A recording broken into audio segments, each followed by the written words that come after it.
Social media can be overwhelming.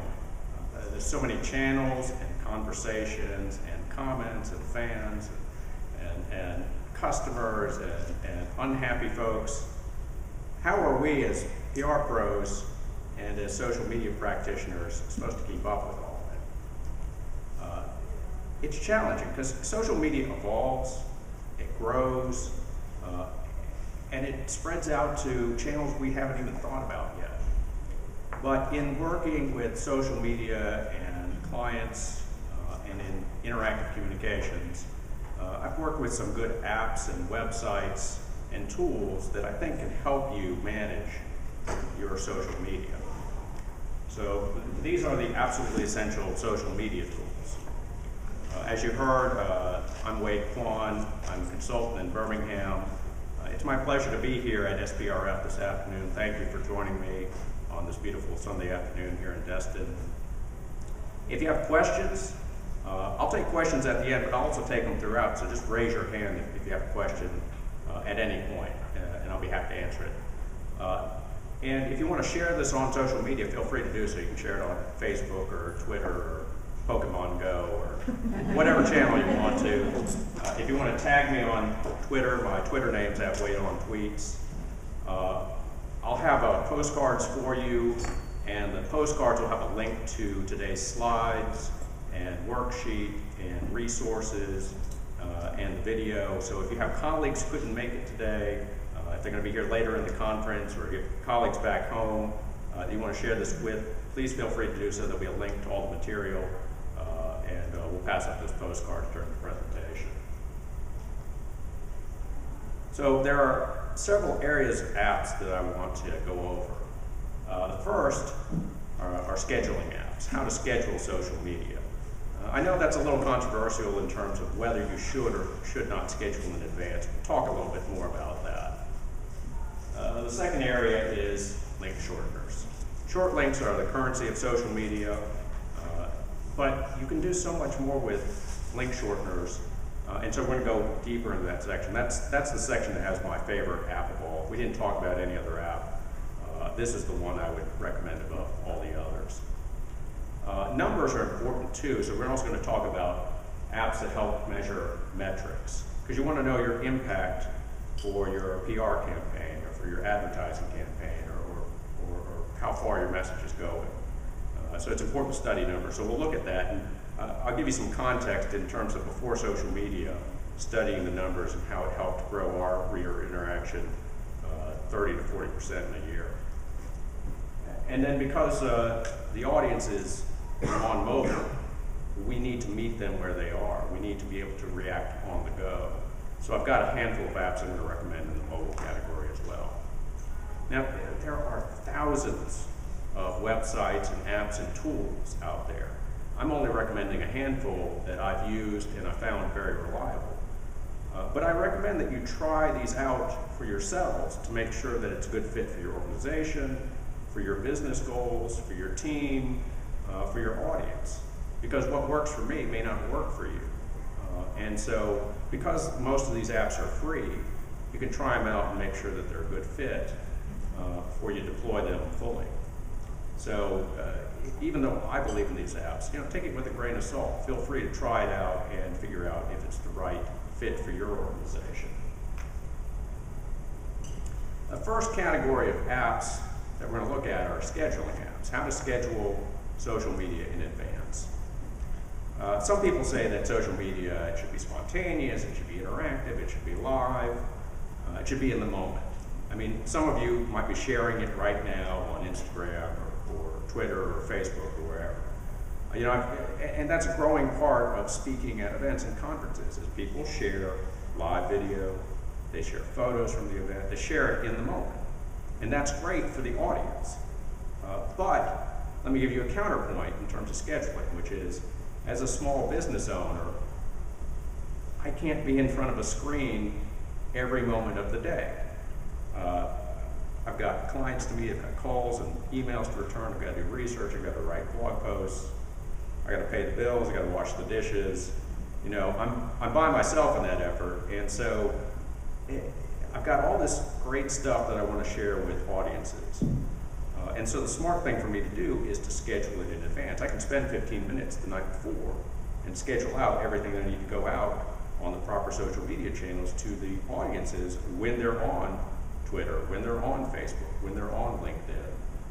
And so scheduling gives me the opportunity to share good information, to help my fans, to help my customers when they are on social media.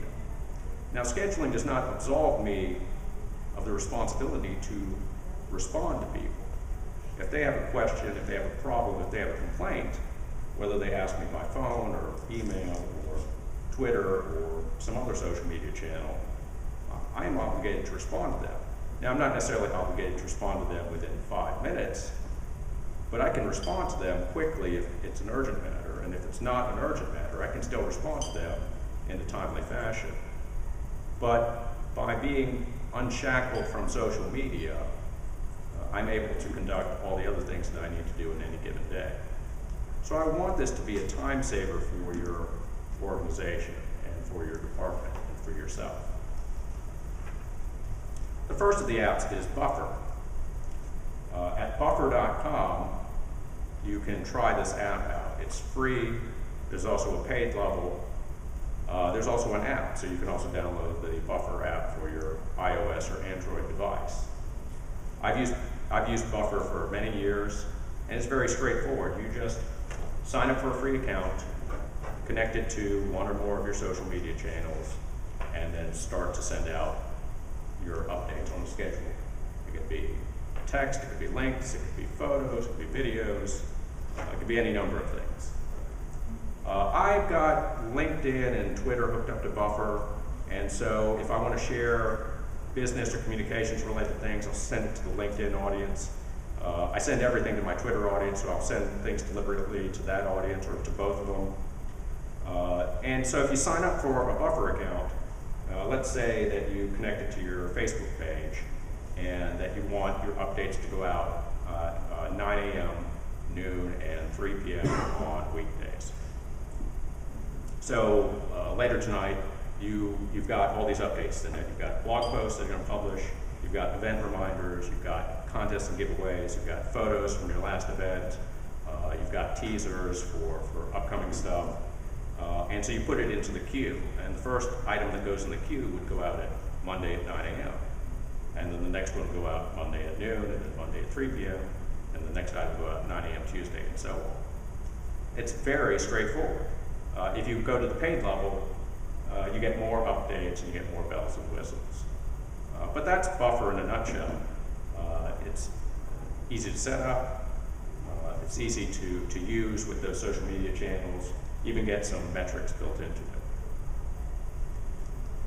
The next app is HootSuite, and I'm sure that most of you are familiar with it by reputation.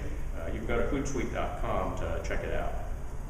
It also has an app which you can download for your iPhone or for your Android device. And like Buffer, it schedules social media. So what's the difference between HootSuite and Buffer? The biggest difference is HootSuite is very robust in terms of features, both at the free level and at the paid level. Buffer, you basically schedule social media updates. HootSuite, you can do that, but you can also do other things. For starters, at the free level, you can set up your social media accounts. You see on screen that this dashboard is divided into columns. So that first column on the left, that could be scheduled updates in Twitter. Second column could be scheduled updates going out on LinkedIn. Third column could be scheduled updates going out on a Facebook page. But I can add additional columns to that related to those social media channels. So I can put a column in there for Twitter that shows the timeline of tweets from people I'm following. And then another column can be mentions, so people on Twitter who are mentioning my username. And then another column could be direct messages, those private messages between me and other Twitter users, and another column could be searching for search terms or hashtags and brand names and so on. Another column could be set up for the Facebook page updates, so that every time our Facebook page puts out something, you see it in the stream, and then if a fan comments on it, or likes it, or shares it, I'll also see it in that column. So besides just seeing the scheduled updates, you can see what people are talking about on your social media streams. You don't have to open another window or another tab and log into those social media accounts and then go find the mentions and go find the likes and so on. You just have to scroll from left to right and find it within HootSuite. So now you've got a monitoring tool. You've got a listening tool for all of your fans and others on social media. And if someone asks a question, you don't have to log into Twitter and open another window and then go find that tweet and then respond to them. You can just respond to them right in the column in HootSuite. Or you can respond to someone's comment on Facebook. Or you can see where they're sharing it.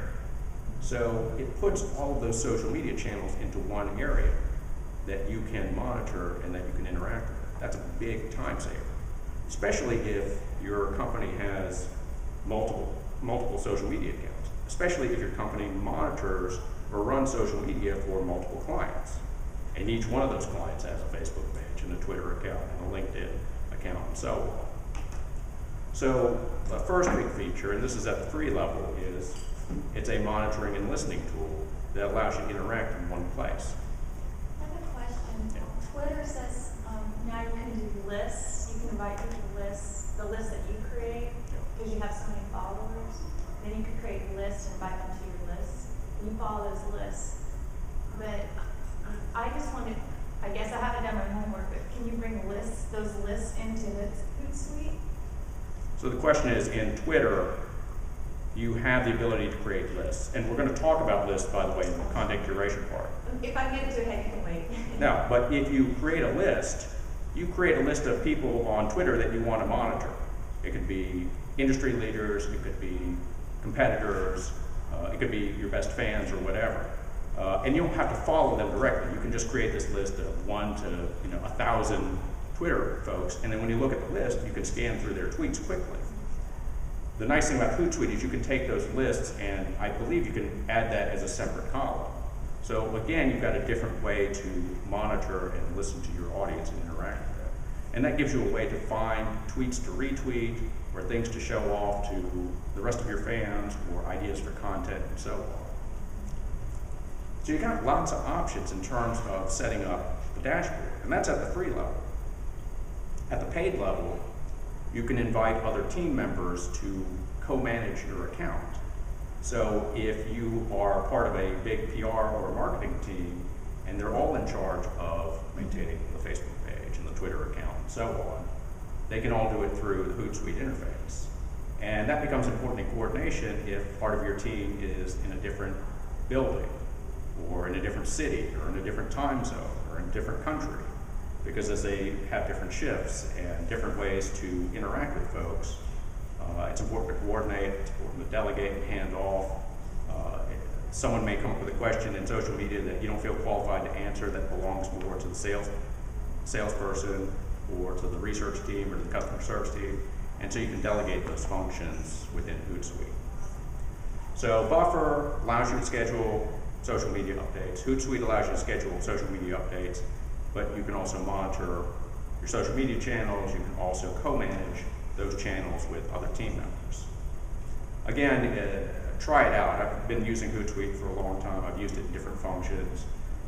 It's a powerful tool. It's less easy to use because it has more features, but it's definitely worth getting to know. This third one, I'm pretty sure a lot of you haven't heard of, and it's called Social Loom.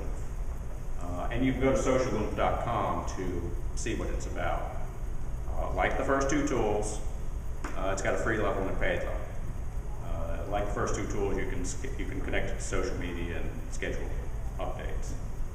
Does not have an app, so if you want to try it out on your phone or your tablet, you just open the browser and go to that URL. So why is this on the list? What is different about Social Loom than the first two tools that I talked about? If you're a big Twitter user, you know that search on Twitter is very robust.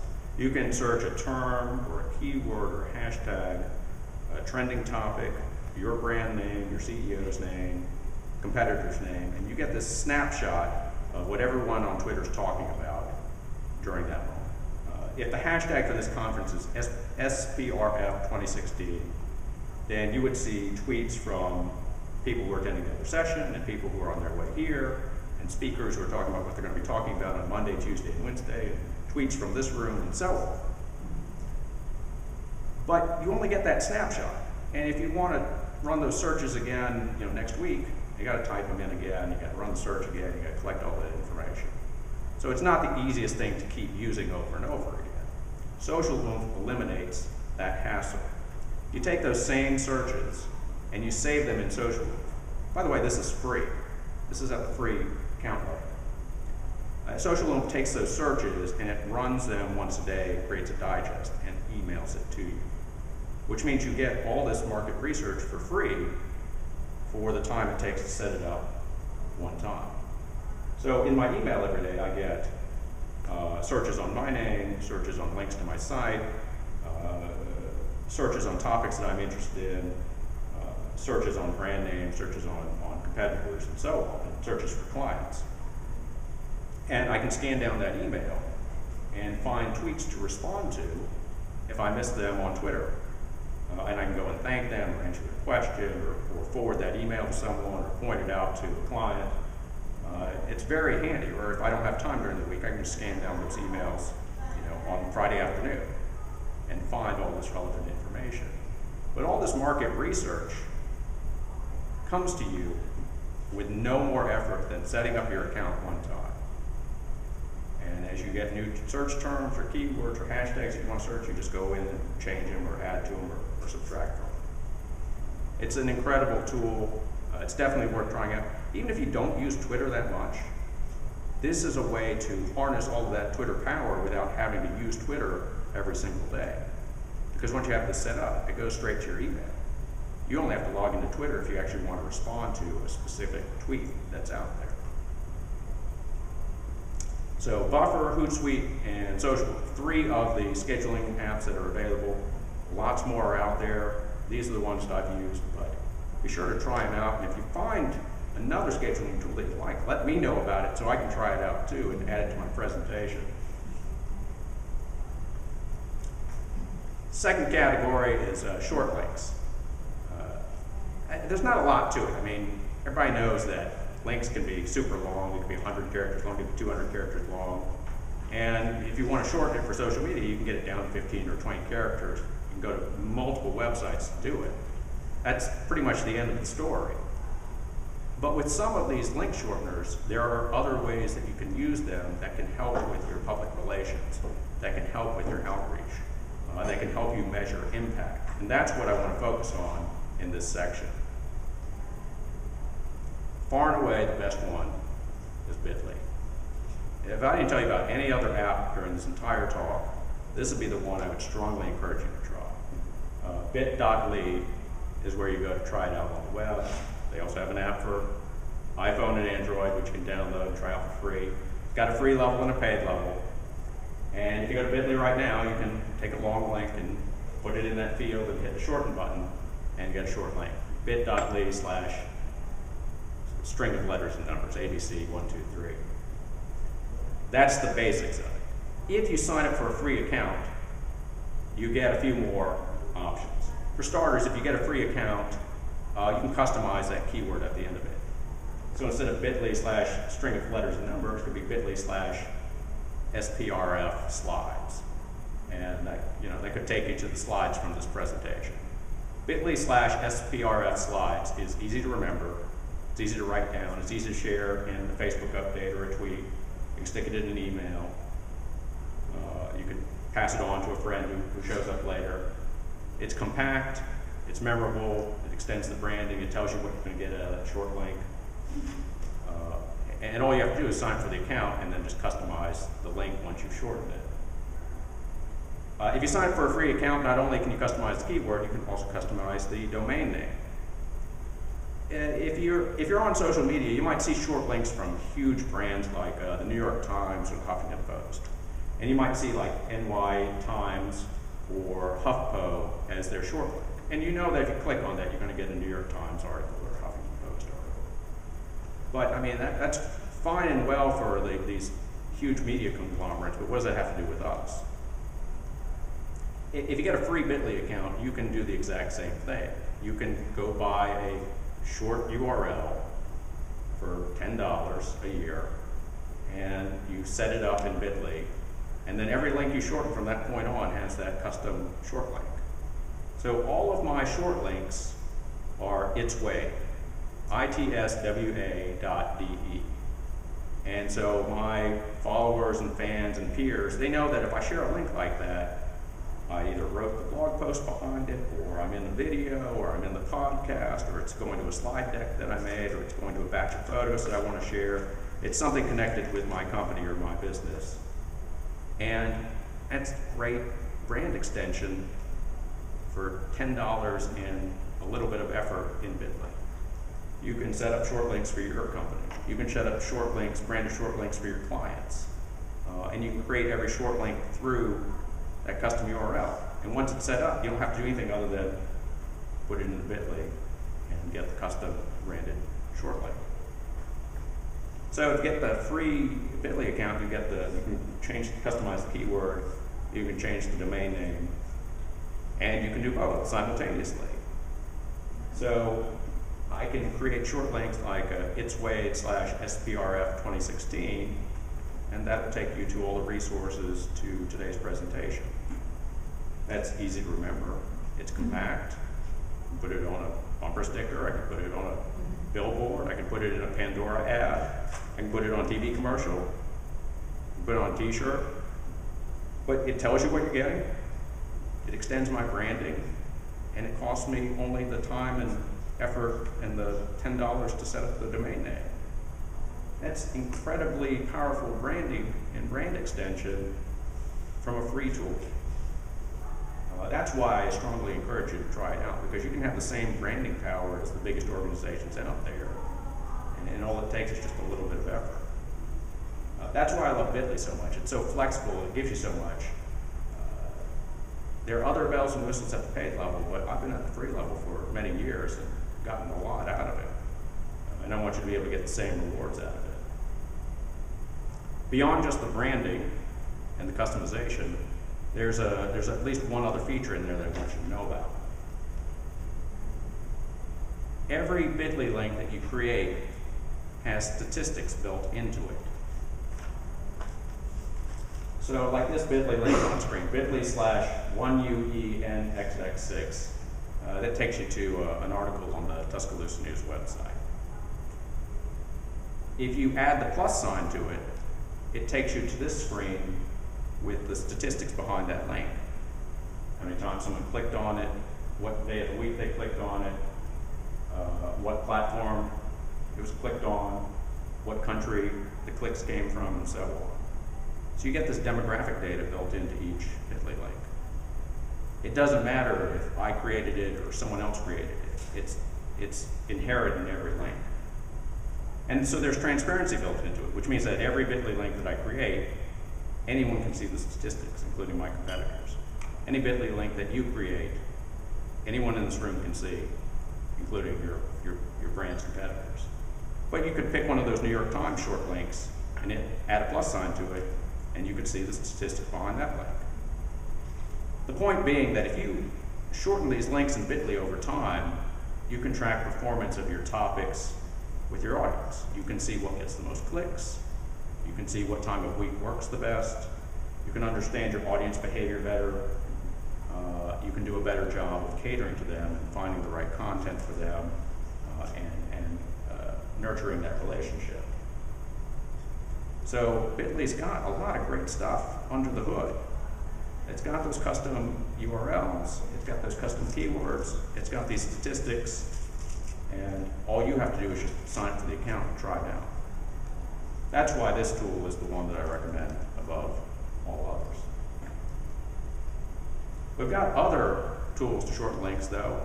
Owly, ow.ly, is the link shortener for HootSuite. You don't have to have a HootSuite account though. You go straight to this page and you can start shortening links right now. If you do have a HootSuite account, which is free, then you can see the metrics behind each Owly link. But I just point this out just because this is probably one of the better known ones, just because, again, HootSuite's better known, and the Owly links are associated with HootSuite. but you don't have to have a HootSuite account to use this link shortener.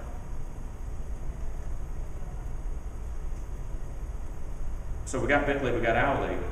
We got to talk about Google because Google's got their hand in everything. If you go to goo.gl, you can see Google's link shortener. Like the first two, you don't need a Google account to use it. You can pop in a long URL and get the short link immediately. If you do have a Google account and you're signed in, it will save those short links for you just like Bitly will, just like HootSuite will. But Google also has some built-in features that I want you to know about. How many of you, by show of hands, knows what QR codes are? Okay, so if you don't know, it's just a fancy barcode. You scan it with your phone or your tablet or your computer, and it'll either give you a URL or some text or some data or something. But typically, if you scan it, it'll take you to a website. That QR code on screen is a real QR code. It goes to Google/CNIQ39, which I think is a YouTube video. So if you shorten links in Google, you can generate QR codes for free. All you do is add .qr to the end of it, and it will display a QR code that you can download. And you can download it and put it on a business card, or in a Facebook ad, or on a bumper sticker, or in a TV commercial, or wherever you need it to go. QR codes can be very handy. You're only limited by your imagination, so you can use it for different phases of a campaign. You can use it for branding. You can use it for tracking across different social media channels. You can use it for promoting certain products and product launches. But this is an easy way to generate QR codes that you can use online or offline.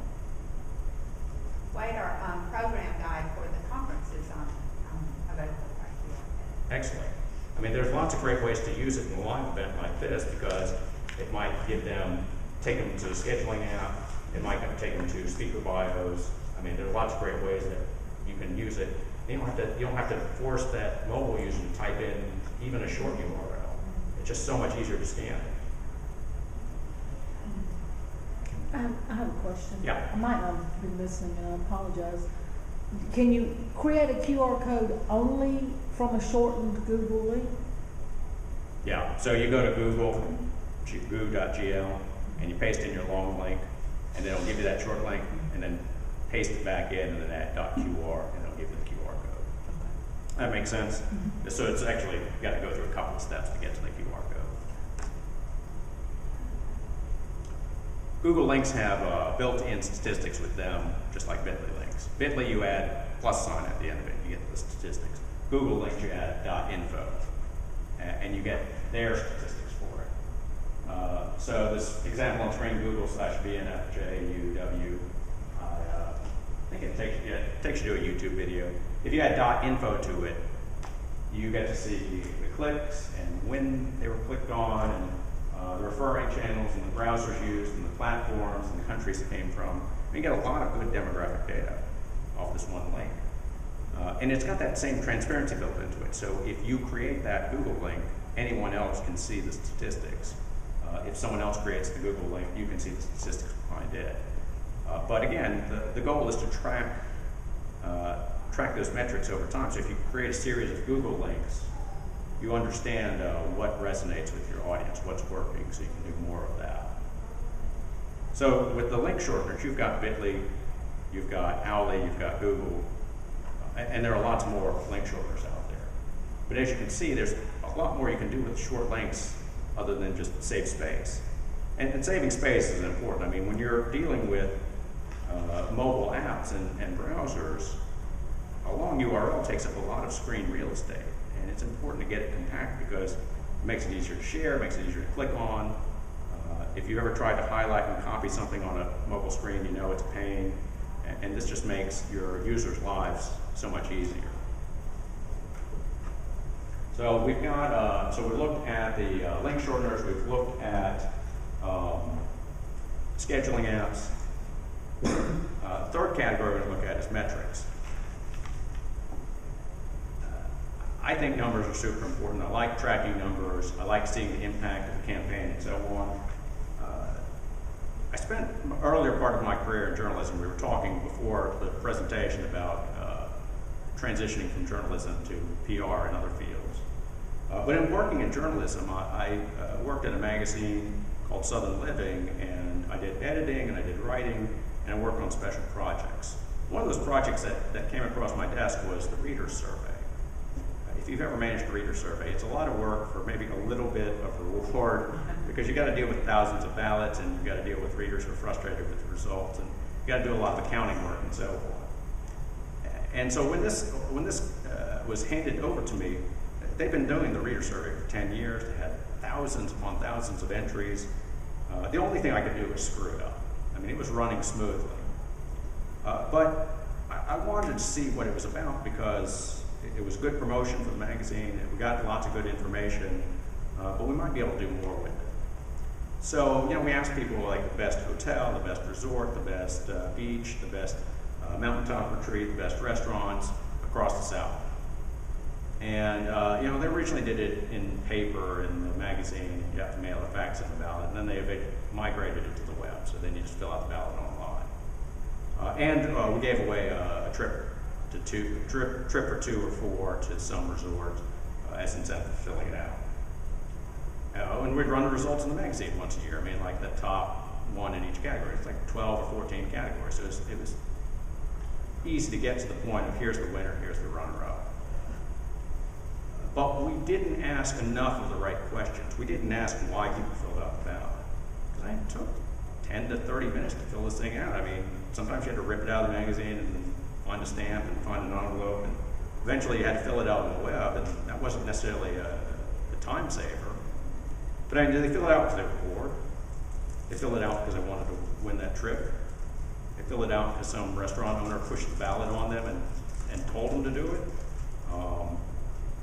But solving that riddle was very important to the magazine and to our readers. We also didn't ask about other results, like what was the top answer or the top winner in each state or each city or each zip code. Who won, spots 3 through 10? Who were those runner-ups? Because if we tracked who was moving up and who was moving down, we'd know who's going to win in a couple of years. And we know who was going to fall out of the top 2 or 3. So that's what I started looking at in terms of promotion. This is before social media was big on the scene. So we were using our website, leveraging it, but we weren't in that era yet where we could leverage social media to gain traction.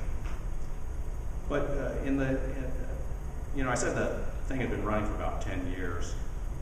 So in the next year that we ran it, we went from 33,000 ballots to 47,000 ballots. That's a jump 30 to 40% in a year. That's just unheard of in terms of reader participation, gaining and bringing them into the fold. But the other thing is we learned a lot more beyond the winners. Like again, what people in each state, each city, and each geography were picking for their winners, so we could go and do more stories on all of these other potential winners down the road. And in digging into the numbers, what you're trying to do is you're trying to understand reader behavior. You're trying to understand what makes them tick. You're trying to understand why they participate and how you can encourage that behavior. Because the more that participate, the more that might subscribe to the magazine, that might buy an issue on the newsstand, there might be more advertising dollars behind it, there might be more restaurants and hotels that are pushing to participate in the survey, and so on. So there's a great ripple effect in digging into those numbers. The reason why I mention this is because social media gives you that opportunity every day. There are always numbers behind social media, but if we don't dig into them, if we don't even begin to look at them, you can't bring in more fans and customers and audience members into the fold and bring them to your website or bring them to your Facebook page or bring them into your retail stores. So these are the apps that I want to show you in terms of looking at the numbers. You've got lots of tools to do it, but these are the ones I think might help you from the beginning. Starting with Facebook, if you manage a Facebook page, you know that you already have numbers attached to it. If you're logged into that Facebook page, you just click on the tab at the top for insights and it'll take you straight there. Or you can go to facebook.com/name of your page/insights. I'll take you to the metrics screen. So you get to see like how many likes you're getting and what content is working and how much engagement it gets and what type of content works with that. Videos, photos, updates, events, and so on. If you've tracked your Facebook page engagement over the last few years, then you already know one sad answer, which is that it's going steadily down. And that's whether you're a small company or a large company, because Facebook is throttling back engagement so that you have to buy boosted posts and advertising. Which if you do that, by the way, you get more numbers because then it shows you the numbers behind those campaigns. This is a starting point. If you decide to spend money on Facebook advertising, this at least points you in the right direction. This shows you historically what has worked and what has not worked. It may not be a lot of data, but at least it gives you a sense as to what your audience engages with and what it does not. It's just something that a lot of page owners just don't look at very often or study with the right questions. But it's native to the social media channel, and not a lot of social media channels even give you this data. Similar to Facebook, Twitter also gives you analytics behind every account. So Facebook pages, it's just limited to pages, not profiles. Twitter, it's every single account, because every single account is the same. Analytics.twitter.com/user/your Twitter name. Or if you're logged into Twitter, you click on your user icon in the upper right, drop down menu to analytics, and it'll take you to this page. Number of tweets, number of impressions, your top tweet, your top performing tweet, the top followers in terms of number count, and other statistics. These are the analytics they used to keep behind closed doors. If you were a high roller, if you spent $10,000 a month or more on Twitter advertising, then you got to see this. But the rest of us were shut out. Now, Twitter has opened this up to everyone, because potentially everyone could spend money on advertising on Twitter. But Twitter is still a little bit more even-handed in terms of engagement, because as far as we know, it's not throttling back what any one Twitter account gets from its fans, whether it's 10 fans or 10,000 fans. So you still have a decent shot on Twitter if that is part of your branding and PR strategy. But this also gives you a starting point in terms of what your followers are engaging with in case you do spend money on sponsored tweets or sponsored campaigns on Twitter. So Facebook and Twitter have metrics built into it. You just have to know where to find them and look at them. So, I didn't really know what the answer was to this recently when my boss said, why don't we have more engagement? And I told him that Facebook throttled back on the engagement, we have to pay for it. And, if we want to reach all our followers, and he said, well then let's just drop Facebook, because I don't want to pay for the boost. And I didn't have a really good response to that, and it kind of felt like I failed that conversation. Do you have any recommendations of what I can say to support using the boost? Okay, so the question is, your boss sees that you're not getting a lot of reach on Facebook. You're not currently paying for Facebook. Right. You're just using organic posts on Facebook. Right. And he's not interested in investing money into a Facebook campaign. Right. So what's the next step? Well, so the next question I would ask is, what is the overall marketing and advertising strategy? What's the budget per year, and what channels are you using right now, if any, and what kind of results you're getting? So when I'm working with clients, I usually start with an audit. And so I got to know what's working, what's not working. Because the last thing I want to do when I go in and help a client is break something that's working. Yeah. Like if they're using direct mail and it's producing great results, Last thing I want to do is shut it off.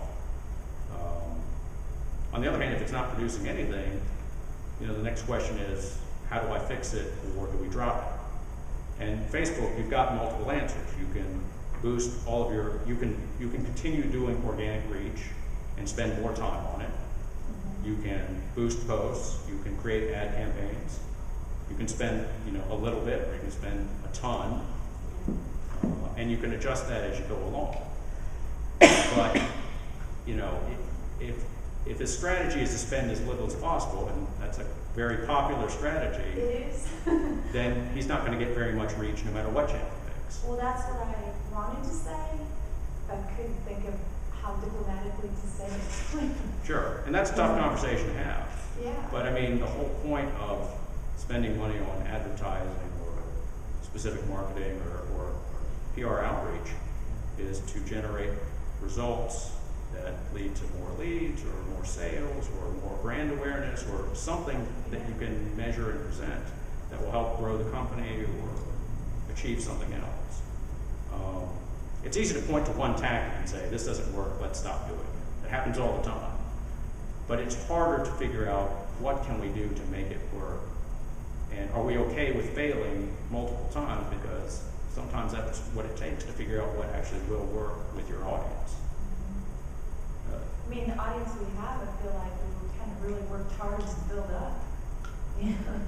Yeah, I mean, of you course don't I would necessarily. feel that way because, And so one of the options is to continue forward as is, which is just work with organic posts and see if you can leverage that into something else. yeah. But that still requires an investment of time, and time does equal money in terms of either your salary or someone else's salary per hour spent on Facebook versus something else. Yeah. That's my long version of the it depends answer. It depends. I know, it does depend. But if you Seems look, like he wants a black and white answer, and there isn't one. well, I mean, the old joke is, 50% of our advertising is working. We have to figure out which 50% that is. You have to go back and look at your Facebook metrics and see what, if anything, has worked, and build upon that, and see if you can build upon it with as frugally as possible. But if you get to a point where it's producing results, and for a small investment, you can test it even further, that's a reasonable gamble. I mean, because then you can track it over the next 30 days, and if you see a significant boost, then you can continue on, knowing that it's working. And if it doesn't work, then you change tactics again. That's the challenge of digital, is you're always testing and experimenting and trying to answer these questions. Because you never have a definitive answer for long. Even if you can't find the perfect Facebook campaign, Facebook will screw it up somehow, and you've got to keep adjusting. So the answer that works today might not work in 6 months. We talked briefly about metrics in Bitly. We saw that you add a plus sign and you get the statistics behind individual links. But in your free Bitly account, you can also get aggregate data. If you continue to shorten links in Bitly, it will keep track of all of them over time, which means that you can go and find Bitly links from evergreen content that you can reshare. But it will also track the clicks over time, the referring channels, and the originating countries. You can measure where you're having an impact geographically. You can measure where you're having an impact in terms of your audience by topic and by topic. So these are useful ways to track how your content is doing if you're consistently measuring it. So you go to bit.ly/a/stats, and it'll take you to the screen. Also, if you click on one of the sidebars and hit statistics, it'll take you to the screen. So Bitly has aggregate data that you can use to track your content performance over time and over place. HootSuite we also talked about, and it too has built-in metrics at the free level and at the paid level. HootSuite.com/dashboard, #/analytics will take you there. Also on the left sidebar, you can click on analytics and it'll take you to the screen. The way HootSuite does it is it has reports that are already set up by social media chain. So here on the screen is the Facebook page report. At the free level, you get a couple of reports. At the paid level, you get unlimited reports plus reports that you can customize. And these reports you can save, you can email, you can download. On that email, you can include people who are in HootSuite or not in HootSuite, and they can see the performance by channel. So in Bitly, you can see how your content is performing over time or over geography. HootSuite, you can see how your content is performing by channel. So here's a Facebook report, but you can also get a Twitter report, you can also get a LinkedIn report. So depending on what level of HootSuite you're using, you can generate a certain number of reports on how your content is doing, track it, ask the right questions, and figure out how to adjust it so that you can engage your audience better. So Facebook and Twitter have native metrics. HootSuite and Bitly have metrics that you can measure over multiple social media channels and over different dimensions such as time and channel and country. Again, these are just the starting points in terms of metrics. You have other tools out there, some that are super robust, super expensive, but allow you to really track at a fine level how your social media campaigns are doing.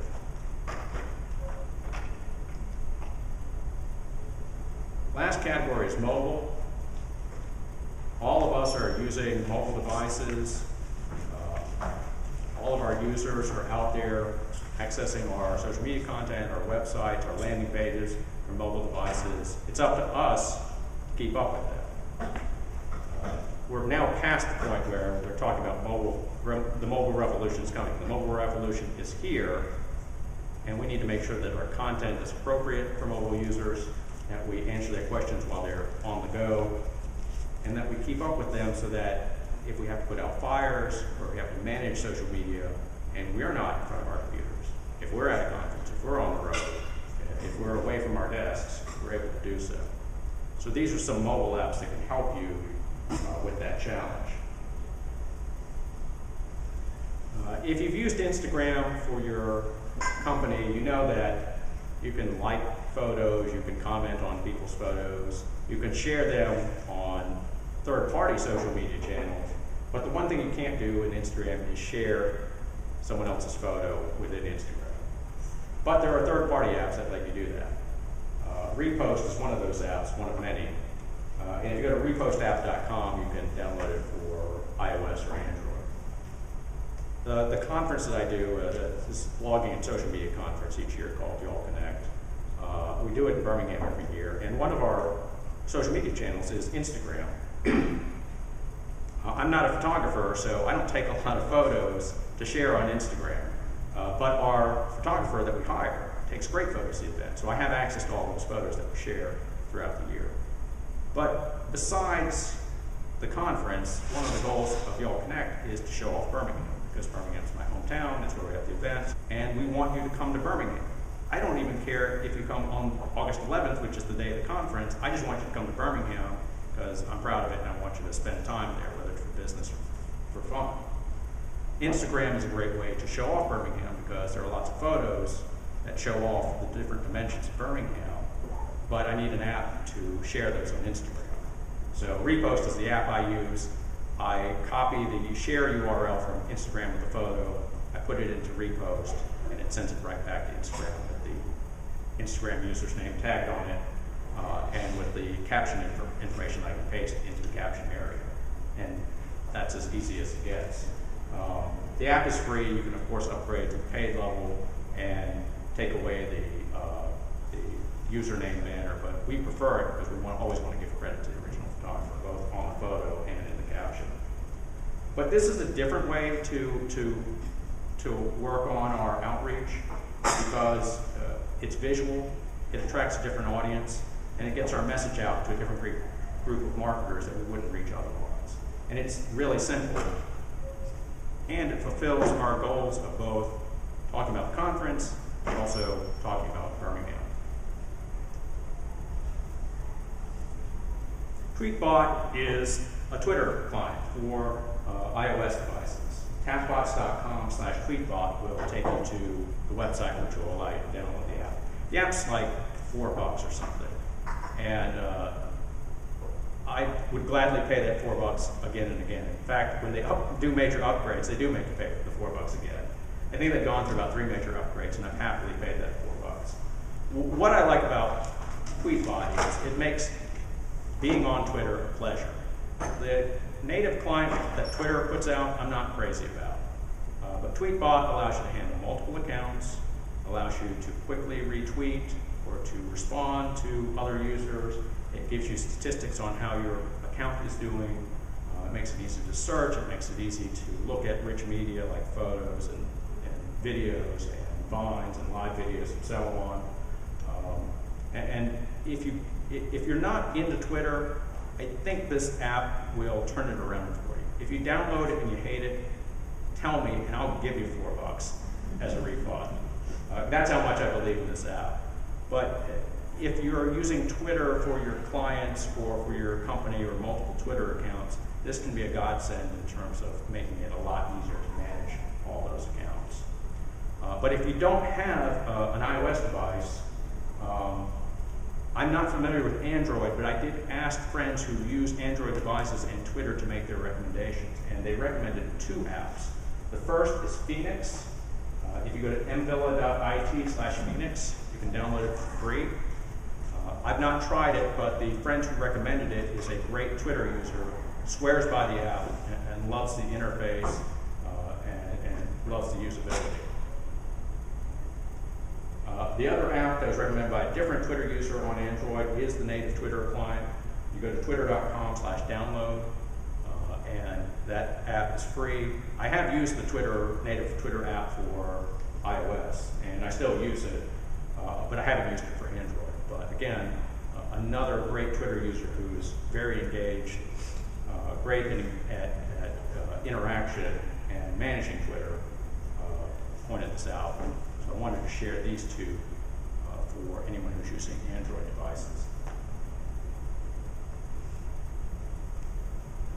The last mobile app is the LinkedIn app. If you go to mobile.linkedin.com, you can download it. It's free. LinkedIn has a suite of apps. I'm talking about the main LinkedIn app. They've got an app for job seekers, and they've got an app for group chats, and an app for something else. But I'm talking about the main app. The main app has changed a lot in the last few years. And as much as I love LinkedIn, I'm so-so on the app. It does what I need it to do, and the reason why it's up here is because if you're not a heavy LinkedIn user, this might change your mind. And what I need it to do is keep up with my colleagues and my connections on LinkedIn, be able to interact with them, to send them messages, or to see their updates on LinkedIn, and to add new contacts when I go to events or sales calls or whatever, and I want to connect with them afterwards, because this is the network that I want to connect with them on, not Facebook. If there's someone who's a potential client or someone who's a potential vendor, I want to stay in touch with them through LinkedIn, even if we end up using the phone or email or something else, or texting. I still want to connect with them on LinkedIn. But I think the app, using it a few minutes a day, will kind of turn it around for you in terms of LinkedIn, because it's easy to use. It's a good way to kind of get your feet wet in the network. And it doesn't require a lot of brain power and a lot of know-how. You just log in, scan through your updates, and then move on with your day. I think LinkedIn's important for networking. I definitely think it's important for public relations and for keeping up with your peers and your colleagues and the right people in your community. So you've got Tweetbot, you've got the Android apps, you've got LinkedIn, you've got Repost and other apps for Instagram. Millions of apps out there in terms of managing social media. This is just really just skimming the surface. But again, just some tools to get you more motivated in using those channels for yourselves and for your marketing goals and for your clients. If you have questions and you don't ask them today, you can email them to me at wade@wadekwon.com. My site, birminghamlogging.com, has more resources on social media and apps. If you want to ask me a question on Twitter, you can also tweet me at WadeOnTweets. And the link with all the resources, again, it's Wade/SPRF 2016, all lowercase. But don't worry about asking me a question, 1 week or 6 weeks or 6 months down the road. I'm happy to take questions whenever they come up, especially as you start to explore these apps and websites and try and figure out if they're the best fit for you. And by the way, I'm happy to make recommendations on other apps for other social media channels that we didn't even talk about today. Because again, there's way too much to fit into 1 hour. We looked at apps related to scheduling and shortening links, mobile and metrics, but there are 2 other tools I want to think about at your heart and your mind. Your heart allows you to respond with empathy and with kindness, and allows you to remember that there's a human being on the other end of that screen. Your mind allows you to be clever and to solve problems, and to grasp and learn and understand the challenges that your fans and your users are up against. The best thing about both these tools is they're always with you, they're free, and they get better the more you use them. So with all of these tools that are available, that seemingly unmanageable wall of social media will no longer seem like a challenge. It'll seem like a great tool to have, a way to engage people, a way to grow your business, and a way to reach out to the world around you. Thank you. Thanks, Larry. Did anybody have any additional questions?